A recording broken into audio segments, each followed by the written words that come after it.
welcome to Grim Scenarios. I am your host, Milk, and with me, as always, it's your other host, Emma. Hey, Emma!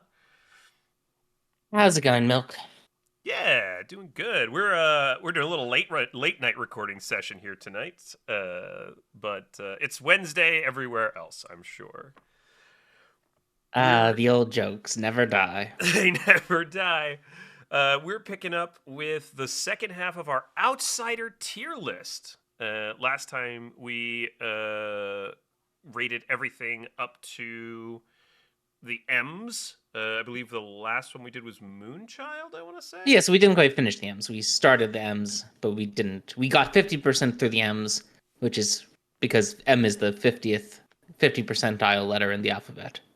13th out of 26. Which works perfectly. Which works perfectly for the Outsiders, where randomly they split between the two M characters, Mutant and Moonchild. But before we get into it, we just wanted to remind everybody that we're giving away a badge, a full weekend badge for Final 3 Con.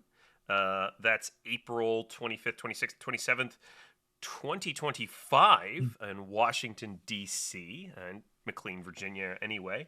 And the way you enter for that giveaway is to email grimscenariospodcast@gmail.com with a tale of a time when another player was kind to you in a game of Blood on the Clocktower.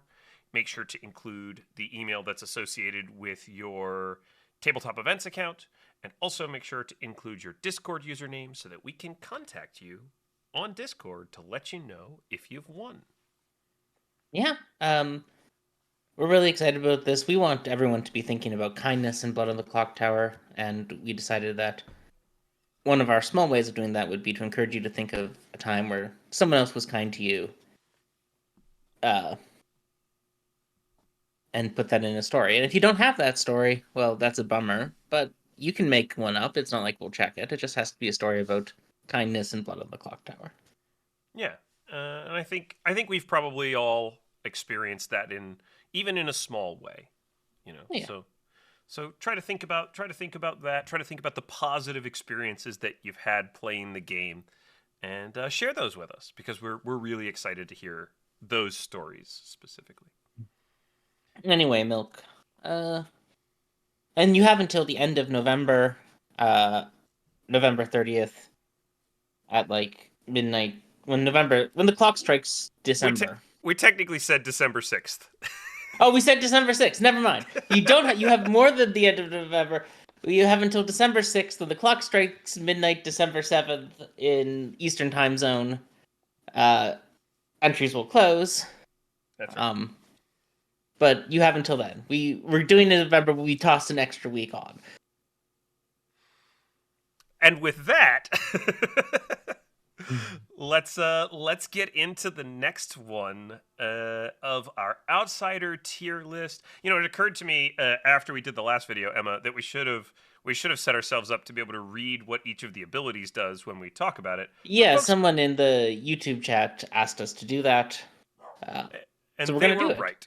So we're gonna go through and read the abilities this time, which we probably should have done before. But yeah, what a great comment! Thanks for the suggestion. Yeah, we obviously we think about these characters a lot. We play with these characters a lot. We know what their abilities do just by looking at the icon, but not everyone has our knowledge or experience or depth, and we should do a better job of making this more engaging for people who have less of that. So, with that, we'll start with the Mutant, whose exact ability text I will pull up. And I will vamp during this part of the podcast because that's what I'm good at. We didn't discuss in advance which of us was going to read the ability text, which was a mistake on our part. But since I already have since I already have 6 windows open for recording the podcast, I'm gonna let Emma do the reading. That makes sense. If you are mad about being an outsider, you might be executed. So this uses a keyword.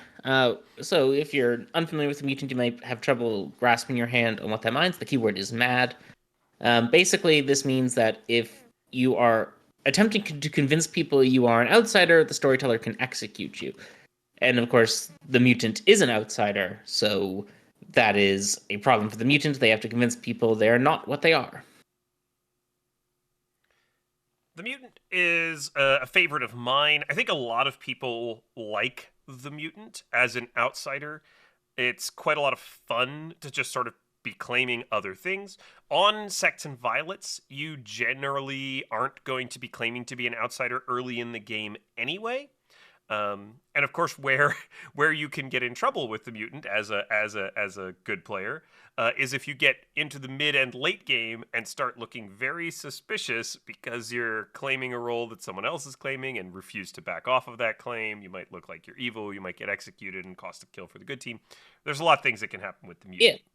Yeah, when I'm playing mutant, I generally less worry about the double claim concern because double claims um, really aren't the end of the world. Most of the time, people will read double claims as minions or good players or mutants. Um, so it's not the end of the world. Generally, the bigger problem is you might need to um, get some quick thinking on your. The bigger problem in the double claim situation is you might need some quick thinking about how the hell you're going to get away with claiming that the person, another good player who's claiming the same, another player you think is good, who's claiming the same role as you, is good, so you can focus on killing evil players. That's the bigger problem for the mutant. Yeah. In the double claim situation. But the real problem for the mutant is, I think actually you aren't in a double claim. You are in a unique claim, but your information doesn't check out. Because being in a unique claim but having your information not check out is something that happens typically with evil players. Demon candidate material specifically, and it Yeah. makes you a demon candidate, especially in the mid and late game. It can be a problem. Strategy-wise, Mutant's obviously incredibly open-ended. There's so many different things you can do with it because it's a sort of... And this, I think, sort of gets into a lot of what we've discussed here in terms of strategy, is strategy comes out of restrictions. Strategy type comes out of, like, things that change how you have to play, rewards that things that reward you for playing well. And the mutant has a restriction, which gives it like goals beyond the normal Clocktower player and space to play in those goals. Yeah. It forces you to engage with the game in a different way, which is great. And I think, we haven't talked about. We talked previously about, like, when do we talk about Fangu strategy with relation to outsiders? And I think it might fit best here talking about the mutant, which is that if you're an outsider from Sects and Violets, or another script that has a Fangu on it, you do have to think about what's going to happen if you do get jumped to by the Fangu. That's a piece of strategy that you, even if you're not necessarily planning for it, you need to be aware that that change can happen to you, and you need to be able to adapt to it. We'll probably talk about it more when we get to Fangu, but it is something that as a mutant you might be thinking about when you're deciding what you're going to claim, what sort of information you're going to give out with your claim. People are more likely to see you as the mutant if you're claiming roles that don't give information or that give out information that's less damaging to town, as opposed to giving out information, pretty consistently that's just wrong. So there's a lot of space with the mutant to try to do a lot of different things. Yeah, and the mutant sort of has a leg up on other outsiders, of course, because it's already, in terms of receiving the Fangu jump, because it's already heavily incentivized to try not to look like an outsider. Yeah. And it's heavily, and unlike other outsiders, it's heavily incentivized to find a safe bluff before the jump happens. I think something that goes wrong frequently for evil teams in Fangu worlds, and one of the reasons why I think that the extra evil from the Fangu is... we're sort of on a tangent here, but I'm going to finish it because I started it. We've talked about this with the Pit Hag. We're going to talk about it again now. The extra evil from the Fangu is not always worth it. Evil teams, like, in situations where someone is blatantly an outsider, you don't want it becoming obviously a Fangoo game, and then you jump to them. But the mutant is a little bit less at risk of that because the mutant is already incentivized to not look like an outsider. Um, I think when we do get to Fangu, we're going to have a very interesting discussion about the strategy involved in the Fangu and what mhm, really it does and what its strengths and weaknesses are. But that'll be for later. That's a little yeah. teaser. Uh, I do think the mutant is a highly strategically interesting character. Just looking at what's left on the board for outsiders, I would be comfortable tossing it in as our fourth and final S tier outsider. I think it's the most strategically interesting of the ones that are left. I think it works nicely with what creates the interesting things about Lunatic Damsel and Butler in their own ways. Uh, do you have any disagreements there, Milk? I think it's the most uniquely strategically interesting. And what I mean by that is there are some similarities in specifically the Sects and Violets outsiders that sort of across the board because of their home script they have some similar play patterns. I think Mutant is the most, as you mentioned, incentivized to find that space where it looks like a townsfolk to have a great bluff. I mean, it's always the most fun as a storyteller, I think, and as a player sometimes when you get to the grim reveal and you show who the mutant was and nobody knew. You know, nobody had any idea that that was the mutant the entire game. I think that's always kind of a fun space. So I actually agree with you. I think it fits into S tier very nicely. I think it aligns with the other minions that we've put in S tier, excuse me, the other outsiders we've put in S tier. And I do think it has a lot of strategic choice. Sorry, I was looking for my mic set up to mute because Artemis started howling, but then I realized it was my turn to talk. I So think it's. just as I hit the mic mute button, I was like, "Oh no! Now there's going to be some dead air because I have to unmute my mic now." I think our viewers love hearing Artemis bark slash Uh, howl slash run around slash whatever. all right, so we've got mutant up in S tier. That means we can move on to the ogre. The ogre is, of course, one of the newer outsiders. It doesn't have a home script yet. It is. There's actually technically two versions of Ogre that are officially released by TPI, so we'll talk a little bit about both of them. The one that's printed on the token, the default one, is on your first night, choose a player, parentheses, not yourself. You become their alignment, you don't know which, and that's again in parentheses, even if drunk or poisoned.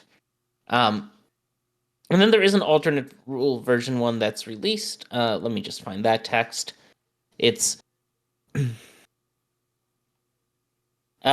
the alternate one is there's no official text that goes with the alternate one, but it's just that the ogre um, stays the alignment whoever they pick, even if that player's alignment changes, which is only recommended for games for essentially big games where having two extra evils might not throw things completely out of whack. So we'll spend most of our time on standard ogre, but we may make some comments about the difference in strategies and optional ogre. There's not a huge depth of difference in strategy. I don't think the strategy changes substantially. I think the ogre strategy largely stays the same, although your adaptability as a player might have to change a bit. Yeah. Uh, yeah, I think that's right. It's basically the ogre, and the ogre's one of my favorite characters. So I'm gonna um, say some things about it that are gonna make me feel sad, and then I'll remember this isn't a ranking of what characters are most fun, what characters are most interesting, are most balanced, which characters should go on the most scripts. It's a ranking of characters that have strategic depth. The ogre's strategic depth is not that high. It's you pick a friend on the first night, you try to help that person win. You try to keep them alive. Uh, you try to defend the worlds they're building. You want them to win. You don't want people who aren't. That's all you know in the game is you win if they win. So, I I think there's a lot of fun and interesting things you can do there. I don't think a lot of them derive necessarily from the ability because the ability is just a very single-minded track. Help my friend win. I think the strategy involved in ogre is trying to figure out your friend's alignment. If they don't outright tell you, obviously, that they're evil, it could be kind of interesting trying to pay attention to what they're doing, trying to solve out whether you think that what they're doing aligns with the alignment that they've told you, if they're acting good, if they're acting evil. There's something in that. I think there's some strategic questions about when or whether you actually claim to be the ogre publicly or to players who aren't the player that you picked. Getting Yeah. into some role swaps and stuff, I think, is empowered by like being the ogre and being trusted by the person you pick. So I like it's not hollow. It's not just the pick and then do whatever. But there's a limited amount that you can do beyond Yeah. that. I would agree. Generally, you're gonna want to be a little shy about who your ogre friend is because, um, and even if you're the ogre, because you don't necessarily want people who aren't on your team to know the two of you are tied together. Particularly if you're evil, particularly if you happen to pick the demon, you really don't want that. Yeah, especially if No. you, for example, pick someone and then they end up being outed evil, and then you're also outed evil, and then a third evil player decides to also be outed evil. That could be a bad situation for people who have chosen me as their ogre friend, right, Emma? Uh, I'm not sure what you're referring to, Milk per se, but I think in some situations like that, the information necessarily made the ogre and the other player outed evil. Yeah, it did. The only question was whether the ogre friend was outed evil. And I think in some situations, having the triple outed evil playing hide the demon, if none of those players are the demon, is quite strong. Uh, as noted, the evil team may win sort of games like that. That's true.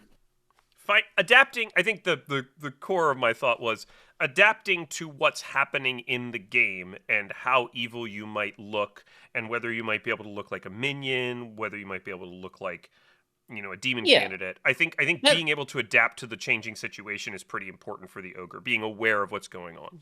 that's all true, I think, but it's also like that's the same if you're just like an evil player bluffing Steward or Wash, or let's do Washwoman because everyone's played TB. If you're an evil player bluffing Washwoman and confirming someone your evil team, which I think is an underrated play, people don't do it enough. Like you have that same sort of responsibility. It's not like something unique about the ogre. It's something that's unique about being evil. Is you need to sell your information.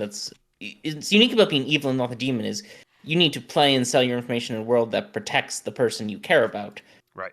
which is the demon. I think ogre does like create some wrinkles on that. I don't think it creates enough wrinkles for me to move it out of B or even C tier in terms of strategic depth. It's very one track. I think maybe where my brain was starting to lean was also into the usefulness of ogre as a bluff. I don't know how useful it is as a bluff though, because in theory you would use it to confirm. You would use it to align yourself with somebody, but if you're a minion, you're already aligned with the demon, and you may not want town to know that. So maybe you can use it to frame someone. That might be a Yeah, kind of interesting way of kind of going about it. I think with ogre as a bluff, you're normally going to want to pretend you've picked a good player, um, and then if you're a minion bluffing ogre, and you get caught as evil, it makes your friend look evil. If you're a demon looking getting ogre, you want to obviously seem super good like your friend. But Yeah, I think that's probably right. I think we do probably need to just slot ogre into a slot and move on. So milk, my heart wants me to find a reason to put it higher. My head says this is one of the lower strategically interesting minions or outsiders. So I'm torn between C and B with a slight lean to C. But what are your feelings? I'm hovering it over the C tier right now, but I initially moved it up to B. I think maybe part of the reason why I'm not sure is because there's a little bit of less experience with this outsider. I think I'm inclined to drop it in C for now, with the thought that if I get more experience with it and playing with it more, I think I've only pulled it once, maybe twice. So I think if I get more experience with it, I might have the thought to move it up to B. But I do think it goes into C for now. Not for funness, not for our love of it, but it doesn't have that much strategic value. Okay.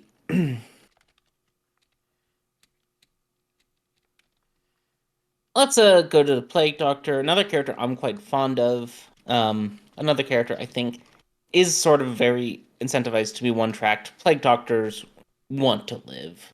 Yeah. As long as possible, preferably to the end of the game. Yeah, Do you want to read the Oh ability yeah. text? Yeah. Oh yeah. Sorry, I forgot that I'm supposed to be doing that. That's okay. I'll just vamp Well, while you're finding it. yeah. I had remembered to pull up ogres before we got to that part, but then I Mm-hmm. precisely forgot to get. Plague Doctor's current ability attacks is if you die, the storyteller gains a minion ability. I actually think that might be changing to when you die, the storyteller gains a minion ability. Makes sense. But functionally it's the same. As soon as the Plague Doctor dies, the storyteller immediately gains a minion ability. There's a It bucket can of be associated jinxes as well, where yeah, minions gain abilities, but that's not relevant to the Plague Doctor. yeah, certain minion abilities that like functionally don't make any sense for a storyteller to have, like Baron, Spy. Boom Dandy, Fearmonger, Goblin, Marionette, Scarlet Woman, Spy, because there's nothing the evil team gains out of that. Or I'll jinx that those abilities essentially go to a minion, except for Baron causes outsiders to be added. That's an active Baron. It's almost like an active Baron.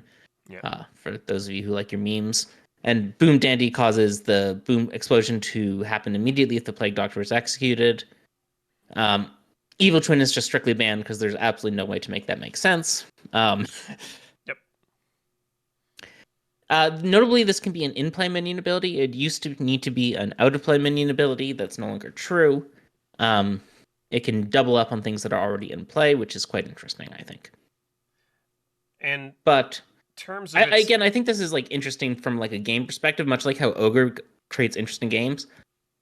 The Plague Doctor themselves is just trying to live. Yeah. It's a great bluff for the evil team. Good players probably aren't going to want to kill them. Not great for a demon necessarily, although maybe you can even make it work as a demon, but certainly as a minion, it's a fantastic bluff because the good team doesn't want another minion ability coming into play. I will say it's somewhat script dependent. There need to be minions on the script that the town is afraid of having a second one of, or a second ability in play of. I'm much more scared of a Plague Doctor putting a poisoner into play, a second poisoner into play, or a second like killing ability into play, or bringing a killing ability into play in the mid to late game. Giving an assassin ability, giving a psychopath ability, giving a witch ability. Then I might be of some of the other things. Yeah, I think that's probably. I mean, there's the problem is so I guess this is something maybe we could just talk about in brief. There's a bunch of outsider roles that want to avoid dying or that do something when they die. Some of them are more okay to die, some of them are less okay to die, and we could argue back and forth about which are which. But the fact of the matter is that effectively they all play with a kind of similar pattern of just trying to live as long as possible so as not to damage the good team.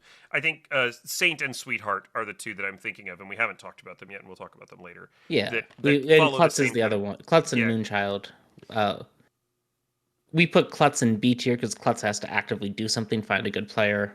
We put Moonchild in C tier because Moonchild cares a lot less about the alignment of the player they pick. Yeah. I think Plague Doctor probably lines up in C tier with Moonchild. I agree with that. And this is sort of convincing to me that we were a little harsh on Ogre and maybe we should move it up to B tier.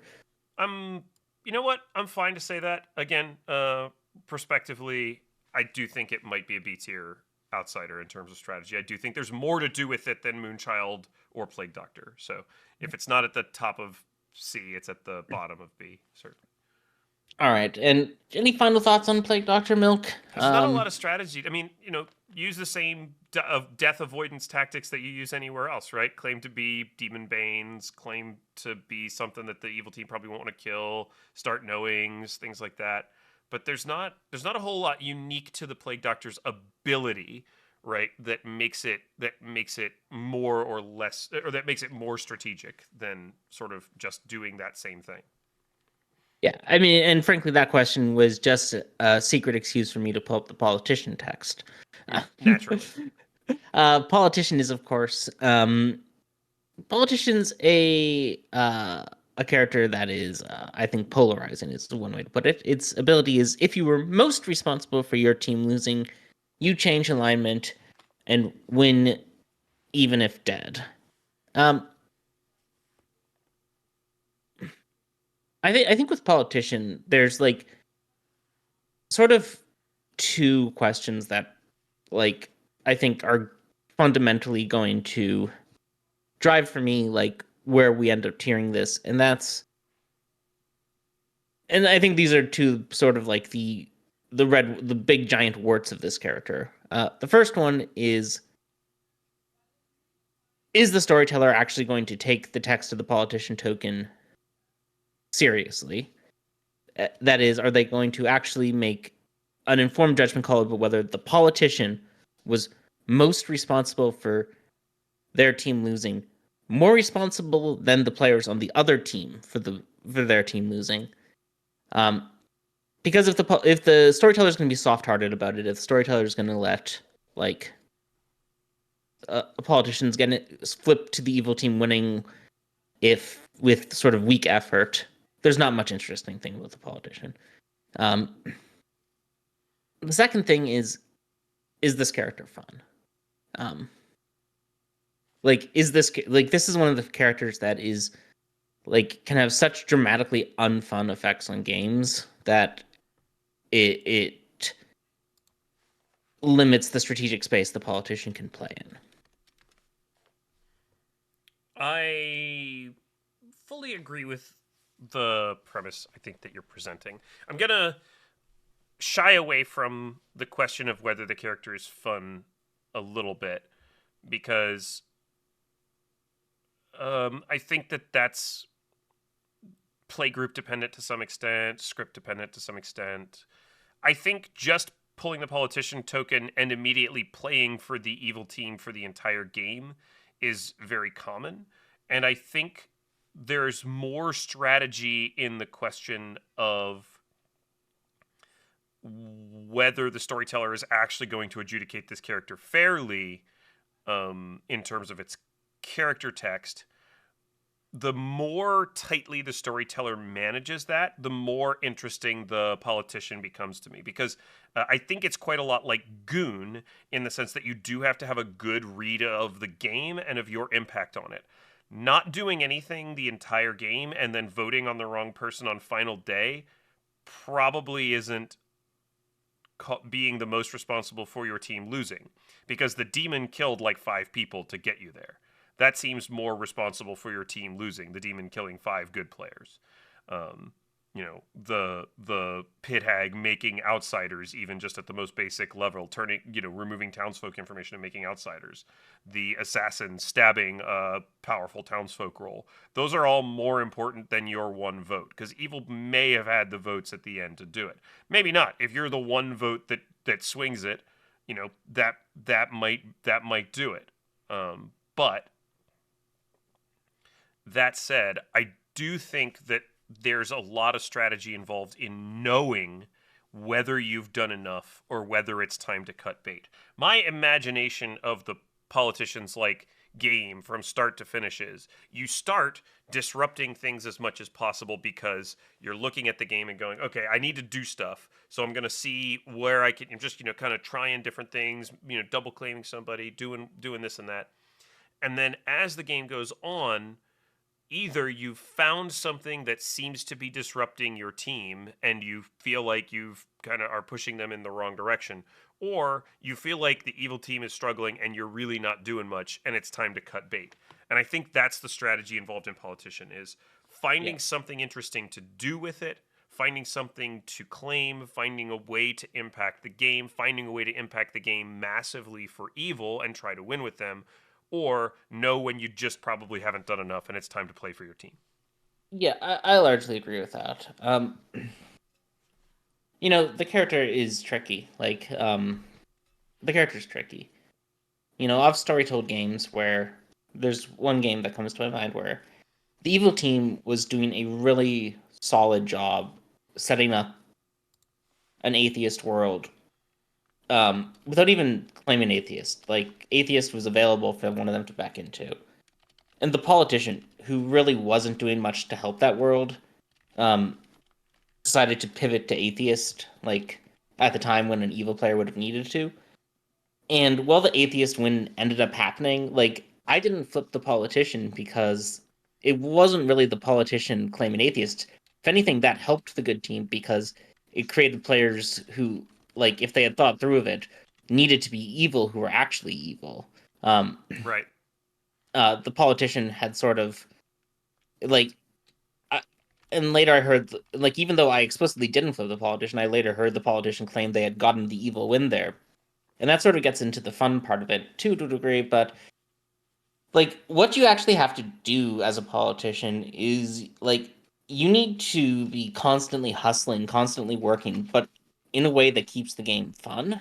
And that's just such a tricky space for me. I do think this is a strategically interesting character if it's run correctly, if it's run well, if politician players are going to accept that the storyteller isn't always going to judge that they did enough, even if they tried.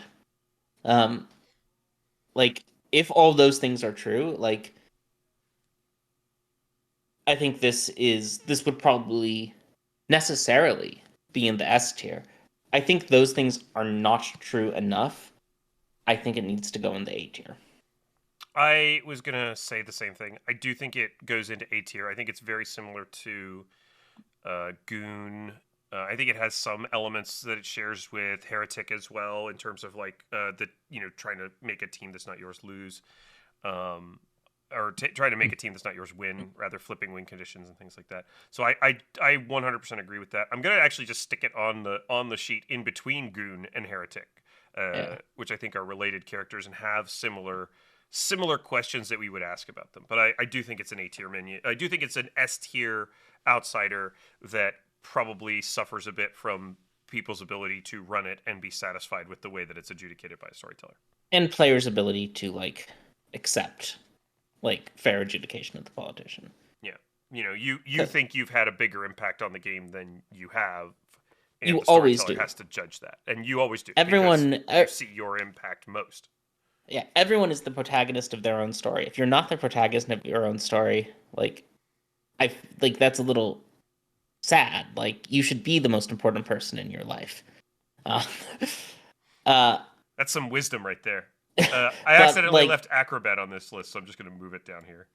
yeah, but you're not the protagonist of the game just because you think you're the protagonist of your story. And, like, knowing and understanding that is very hard for people, and that's one of the things that makes politician, like, a character that's sort of beat down a bit by the unfortunate nature of the world that exists around it. Main character syndrome. Yeah. Shall we get on to the Puzzlemaster, Emma? I've got a little puzzle token here Yeah. And then we should get onto the Puzzlemaster, which is Puzzlemaster is weird and it's unique, at least among released outsiders, in that it gains explicitly information about the game in the sense, in the way a townsfolk might, in which the storyteller tells them something that the puzzle master knows to be either true or false. Its ability is one player is drunk, even if you die. If you guess (parentheses) once who it is, learn the demon player, but guess wrong and get false info. Did you like how I sort of vamped for the time for me to find the It was ability really text good. milk? I could tell that was what you were doing, and I was really proud of you and appreciative of the effort. So, Puzzlemaster, I've been talking a lot. What are you thinking? Um, it's in a weird space that it's a character that can theoretically, it's an outsider that can theoretically solve the game by themselves. Well, not by themselves, because they need to talk with the other players and gain information and put together the best guess, and if they guess right, they solve the game. Um, though I think in a well-run in a well-designed Puzzle Master script and in a well-storytold Puzzle Master game, it should be basically impossible for a Puzzle Master to solve their puzzle drunk with any degree of reliability. Most of what you're trying to do is, take your is play your percents, and then you kill the person you get, and that closes world. Yep. Or you decide you can't play the percents, and you pick someone you're certain is sober, and you never kill the person you get. Yeah, although many storytellers, if you intentionally guess someone you think is not the demon, may not give you the best information. Yeah. I mean, it's definitely there's definitely like Puzzle Master requires you to do all the things that we like out of strategically interesting characters. It encourages you to pay close attention to the game state, encourages you to do different things, including the guess wrong on purpose. It encourages you to play percents and angles to get the best outcome for your team. It doesn't care about dying. It cares about staying alive in an interesting way, rather. Like the drunkenness is there; it always exists. But you can only gain the benefit from the drunkenness if you stay alive, which is, of course, interesting for an outsider. So I think with the Puzzle Master, while it does have all those elements that we like in strategically interesting God, why do I keep saying minions? In strategically interesting outsiders, it has a lot of interaction with the game. It has to pay attention. It has to think about what it's going to guess. The player is incentivized to talk to a lot of people. The strategy for choosing is going to necessarily come with a lot of red herrings, with a lot of you kill a player who's good who was pointed at it by the storyteller because they want you to remove someone who's useful or kill an outsider who causes a problem for the town or various different things like that. So yeah. I think it requires you strategically to make a choice that's very important with very little chance of getting it right. And so I'm not sure, even though it has those qualities and does cause you to engage with the game, I'm not sure how much the choices you make matter, I think is the thing that I fear. Yeah, I mean, you are playing angles and you are playing percents and you are like... I think my gut is this goes in B tier. I think it's lower than what we have in A tier, but higher than what we have in B tier. So my inclination is it goes in B tier. I think it goes at the top of B tier. Yeah. It's not. I think there's a lot of. Yeah. You can imagine a townsfolk version of Puzzle Master that was less punishing. Yeah. Like that would be like an A tier strategic townsfolk. But partially because Puzzle Master is designed to hurt the good team, that gives the storyteller the license to like limit the benefits you can get from playing your angles well. I think it lands in B tier for me. I think it lands in B tier for me as well, and again, largely because I'm not sure how much your work pays off in most cases. All right, next up is, of course, the Recluse Classic TB Outsider. One of my favorites, like, overall, in general, because it does seem to appear on a lot of my scripts. It's a powerful script building tool, and that's because its ability is you might register as evil and as a minion or demon, even if dead. Now, there's some evidence that and is no or, but in 99% of cases, that and is an and. Just for rationality's sake as a storyteller, like most of the time, there's almost no times when you'd ever register as a recluse as evil, but not a minion or a demon. Yeah.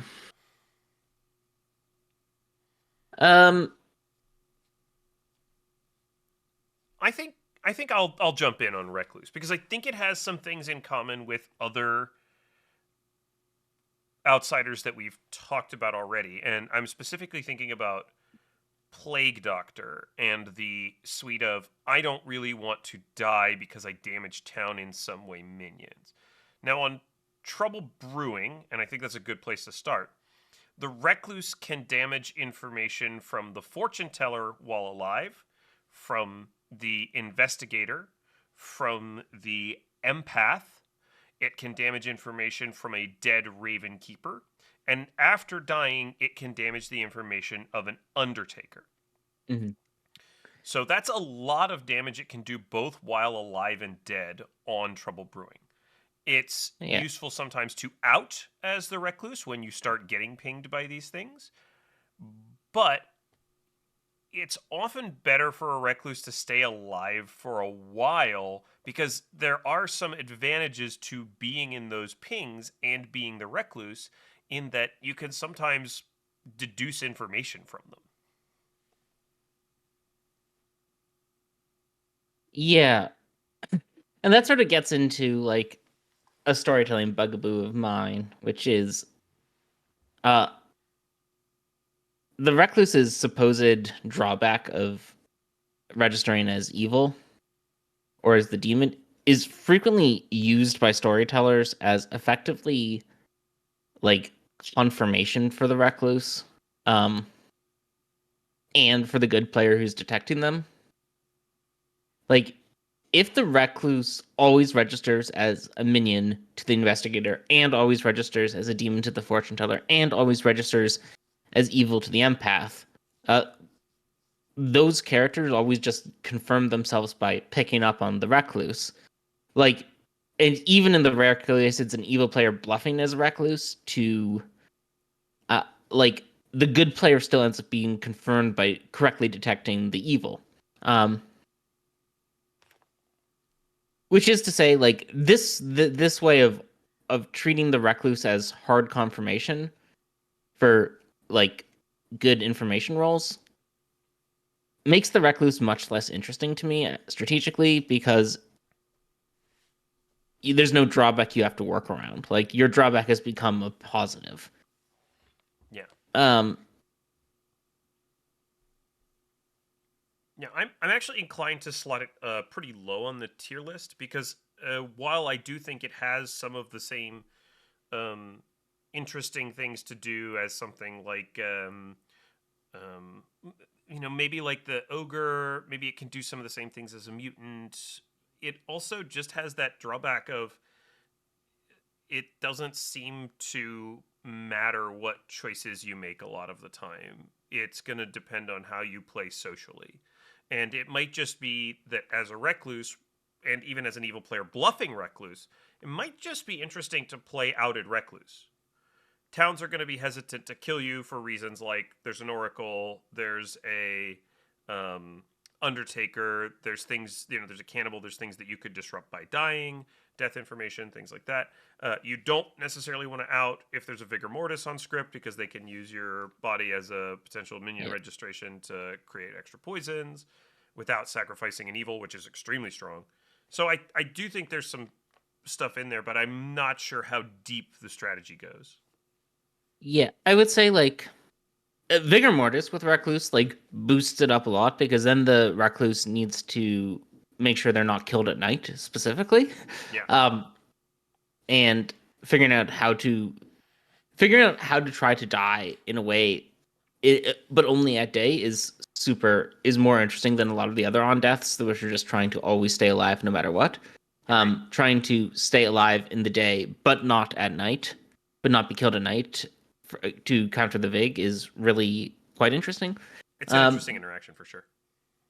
Unfortunately, a lot of the other like interesting Recluse things are things that sort of create a sour taste. Like Recluses don't want to nominate when town criers are in script and don't want to vote when flower girls are in script.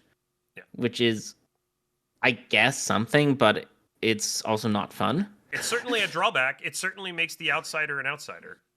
Yeah. But I do think it's not fun. And I think Recluse is going to go into C tier for me because of that. Yeah, I think Recluse is a good character. I think it's a character that makes sense in a lot of scripts. It certainly is a very important part of making TB hum as a cohesive whole. Oh, it's. I think the strategy for the Recluse player is pretty limited. Yeah, I think the player themselves, it's boosted up maybe a little bit by being an interesting and useful bluff, especially for a demon. and getting away with a Recluse bluff as the imp on TB is always fun. Mm-hmm. But I do think it's probably not deep enough to go much higher than C tier. All right. Next up is the Saint. If you die by execution, your team loses. Well, Emma, what do you think about the Saint? What do I think about the Saint? What do I think about the Saint? The Saint appeals to a lot of people. The Saint doesn't appeal to me. The Saint has one play path, right? The Saint is the play path of they need to avoid being executed because then they lose the game. I'm just gonna go ahead and put it in C tier here next to the Plague Doctor, and then we can discuss why it needs to go down to D tier, right? I'm not gonna necessarily. I don't think it needs to go down to D tier, because I think unfortunately it's got a little more variability in what it needs to do compared to Golem and Hatter. So I will reluctantly allow it in C tier.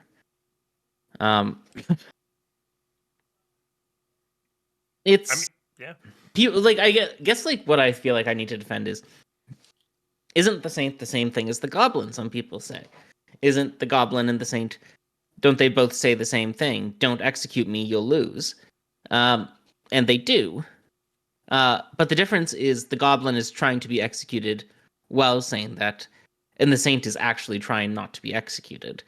And like that difference may seem minor, but like that difference turns it from one of the most strategically fascinating characters in the game to one of the most, at least in my view, strategically dullest characters in the game. I think the way you put it is great. The Goblin needs to say, if you kill me, you'll lose, and then still get killed.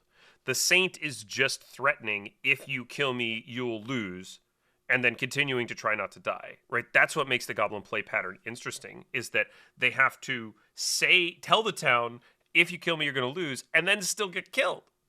Yeah. Whereas the Saint needs to say, yeah, it's like the Saint lacks that second half that makes the Goblin strategically have such high strategic depth. And it leaves it with just, like, there's two types of Saint. The Saints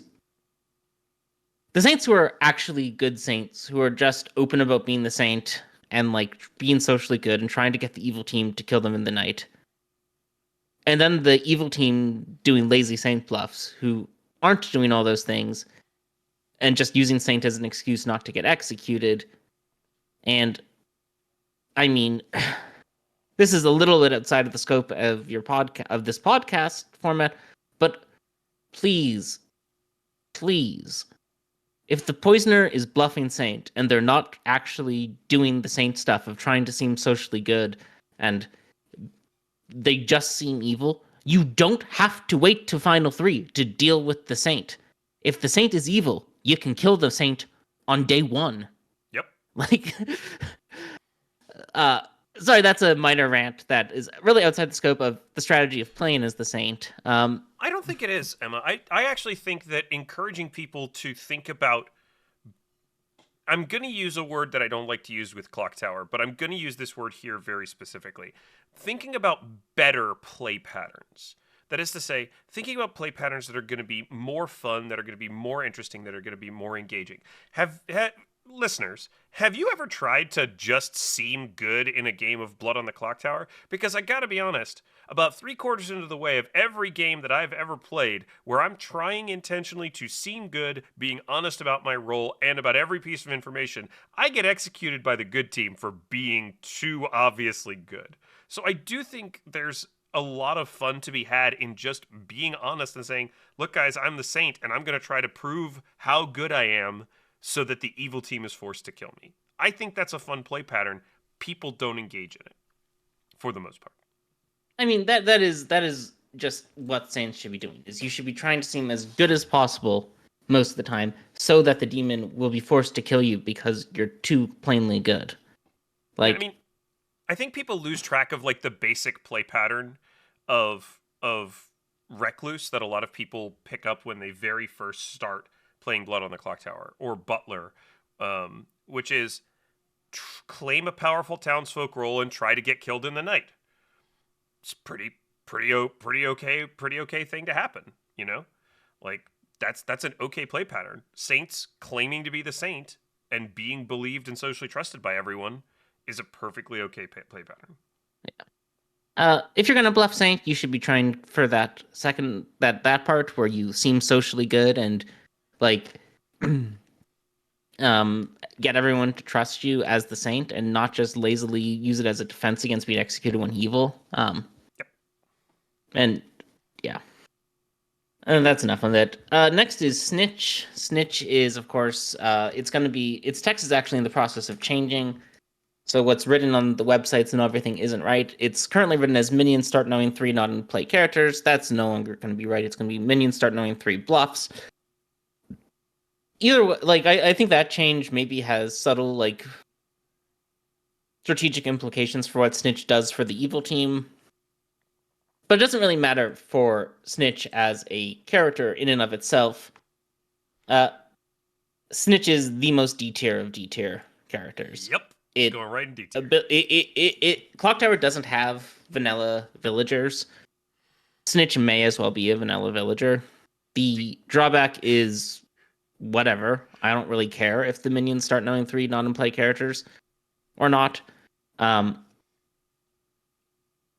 It has some additional utility, like it has some additional utility in script building with like Magician and Poppy Grower. That's what it's doing basically. Yeah, it's balancing the scales. I don't in Magician actually and Poppy think Grower games. It really. I don't know if I really even think that's what it does. Like, I don't expect them to be on the same base 3. This is the same expansion script as Magician or Poppy Grower. I expect Magician and Poppy Grower to be on one script and Snitch to be on another. I put a Snitch in a Legion game once, and the Snitch refused to believe that it was a Legion game the entire time. Because why would you put a Snitch in a Legion game? Yeah, I mean, I think Snitch, like, but all these things are about like what the evil team can do with it. For the Snitch themselves, okay, I've had a minor drawback that's entirely over. Now I'm just sort of hanging out here as a vanilla outsider, vanilla townsfolk, even. Obviously, like, you know, solving the outsider count part of things is like cool and important, and like any other outsider, you want to help the good team solve outsider count if you can. I guess it has some of the starts knowing role strategy of like trying to look like a more powerful role and getting killed to some extent. Like instead of a like and I say more powerful role, the Snitch wants to look like a more powerful role than the Snitch, which isn't hard. You know, claiming to be a more damaging outsider or something might be useful. You know, claiming to be a plague doctor or something. But I mean, that's an option for any outsider that doesn't have a death consequence. It's just sort of, it is the closest thing to a vanilla character in Blood on the Clocktower. From the player's perspective, it might as well not have an ability. It goes in D tier, I think. Yep, pretty easily. I agree with you completely, and that brings us to Sweetheart, which is the last of our Sects and Violets outsider suite. Yeah, I think it has a lot in common with those. It's also the last of our negative consequence on death characters. When you die, one player is drunk from now on. It's sort of like an inverse Moonchild, where like the Moonchild drawback is, as we discussed in part 1, like the Moonchild drawback is lesser the earlier the Moonchild dies, whereas the Sweetheart drawback is greater the earlier the Sweetheart dies, because towards the end of the game, drunking one good player just isn't going to matter most of the time. Yeah, the Sweetheart can out mid to late game and probably not have too much impact. A lot of times, Sweetheart drunkenness that comes out in the mid to late game is pretty easily trackable as to where it goes. Maybe there's one or two people, there's like one or two candidates, and you can solve that. But within the confines of Sects and Violets, Sweetheart is an excellent Vigor Mortis minion bluff. Oh, it's a great bluff. Because the Vigor Mortis can kill their minion who's bluffing Sweetheart, then the Sweetheart can explain away an Oracle or math number. Yep. Which I think is pretty strong and interesting. Yeah. Which is just good, like good solid minion play. It's a valuable bluff for a Fangu as well. Oh yeah, it's a Um, great bluff for a Fangu who jumps and then says, "Oh, somebody's drunk now." um, I think it's underrated as a bluff for evil players, particularly evil characters that want to die in the night, like Hmm. Vigor Mortis minions or Fangus or Zombuls or Imps. I think all gain a lot from bluffing as Sweetheart. Yeah, I agree. Uh, and I think sort of like the I don't know. It probably goes with Plague Doctor and Moonchild. I could talk myself into moving it up, but I think it just has to go with Plague Doctor and Moonchild. It's more similar to Plague Doctor in that once that the later it dies, the better. Yep.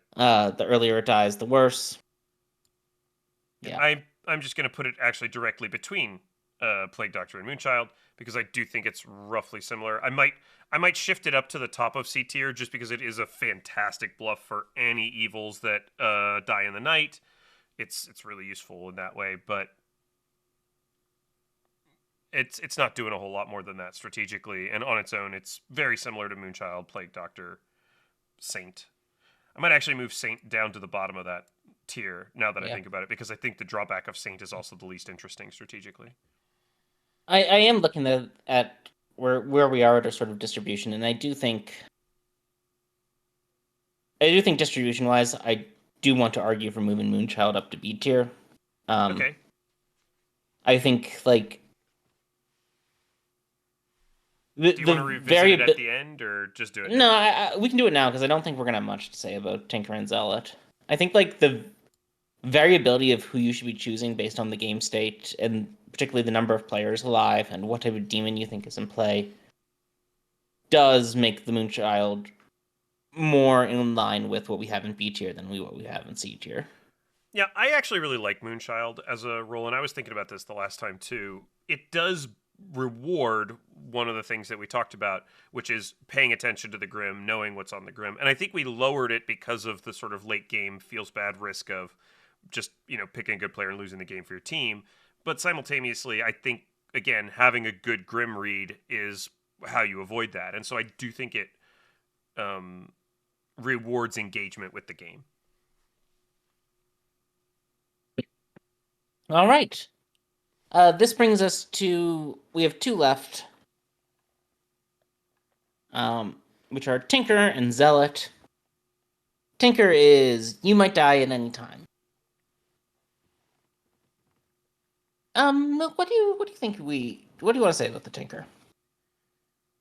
So I want to clarify that we're going to talk about the strategy involved in the Tinker's ability, not its suitability as a general minion. I think a lot of people like the Tinker. I think a lot of people think the Tinker is fun. It doesn't have a ton of, because it doesn't have agency in when it dies largely.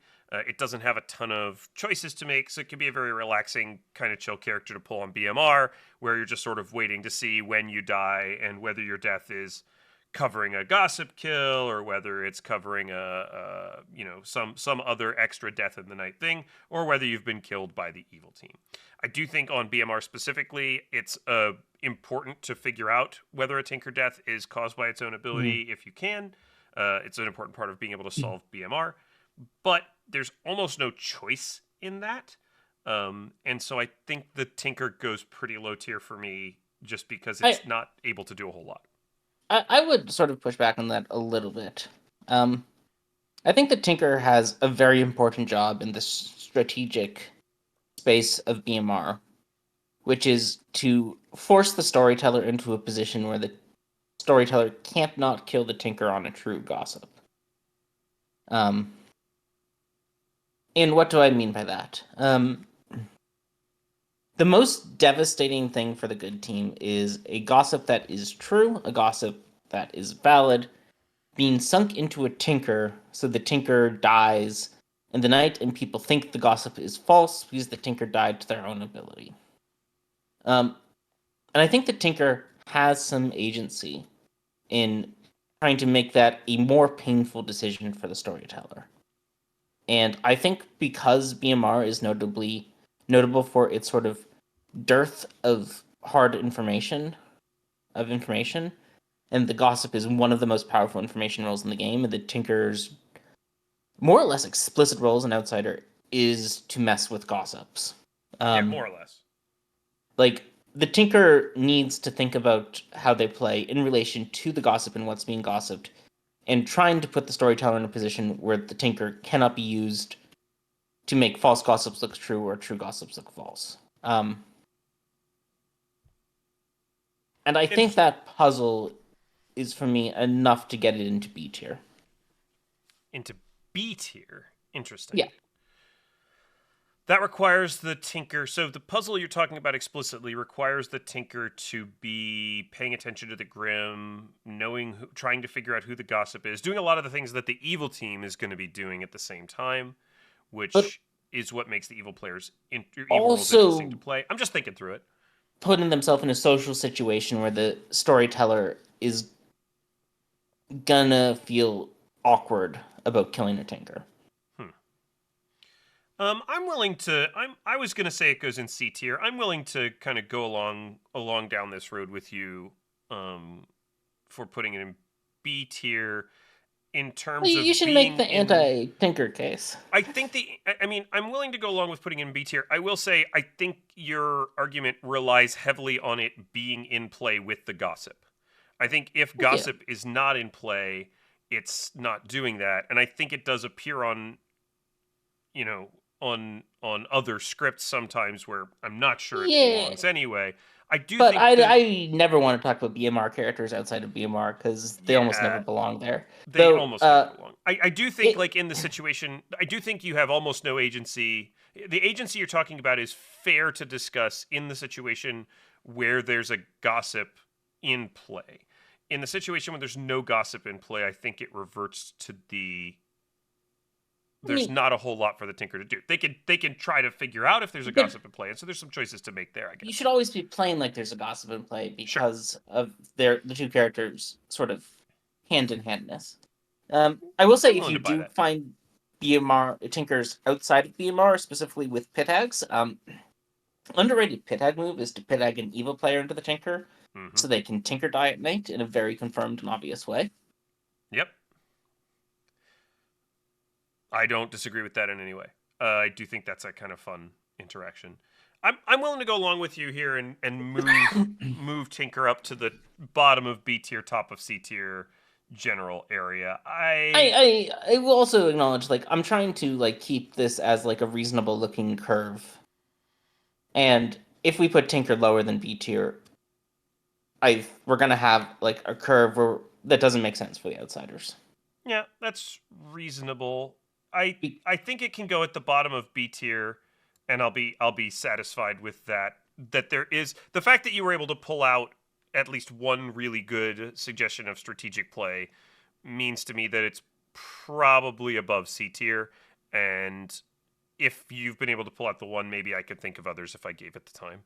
So I'm willing to give on that one, especially knowing that the only thing left is Zealot, which I think we're both going to agree on pretty hard. So yeah, Zealot is again a super fun character. I really like Zealot. I think also it's underrated how damaging Zealot is. Zealot is effectively an extra evil vote because Zealot votes with the evil team until especially final with day. Serenovus on the script. Zealot is, I think, fun. Zealot's interesting. Zealot is a powerful and good outsider. For the player who is the Zealot, though, they are mechanically required to vote on everything. But Emma, I hear our viewers say, you're about to put the Zealot in D tier. Milk already even put it in D tier. But how can you put the Zealot in D tier and not the Butler? You can go back and listen to episode the part 1 of this series about how Butler actually has to make choices. Butler has to get a good grim read on who's going to let them vote on who they want to vote on. Whereas Zealot doesn't get to do any of those things. Zealot just has to vote. It's a restriction that incentivizes you to make choices and incentivizes you to get around your drawback versus an ability that doesn't do those things. I do agree Zealot goes in D tier. It's similar to what else we have in D tier in that it's very one trick. In Um, in terms of using it as a bluff, it's very risky. Towns will kill zealots just yeah, because it's there's no irritating to have that negative extra vote. consequence. Yeah, there's no negative consequence to having the extra vote. Yeah. Evil won't really want to kill Zealots because it is an extra evil vote, so it does like give you survivability. Yeah, I mean, I think that's absolutely right. Mhm.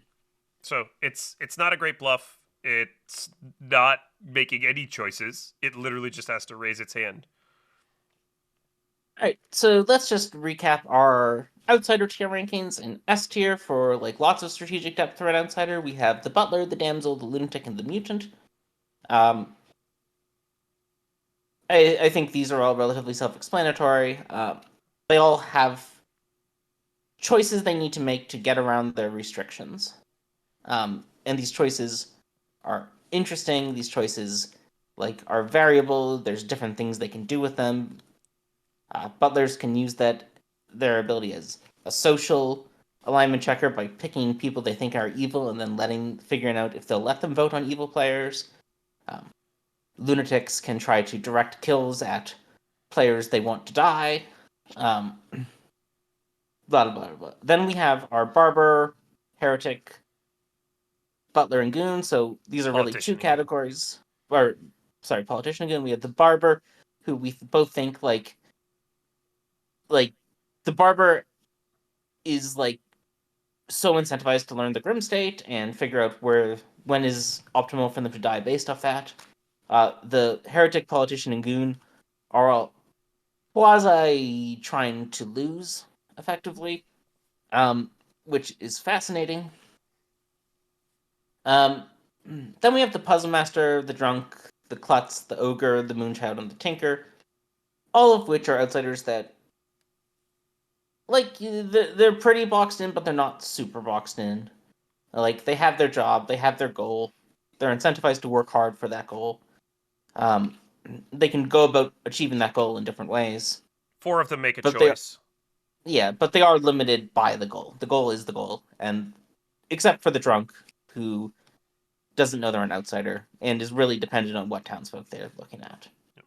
Um, Down in C tier, we have three of our four Please Don't Kill Me outsiders, Plague Doctor, Sweetheart, Saint, and we also have the Recluse. Um, these characters are just very one note in how they approach things.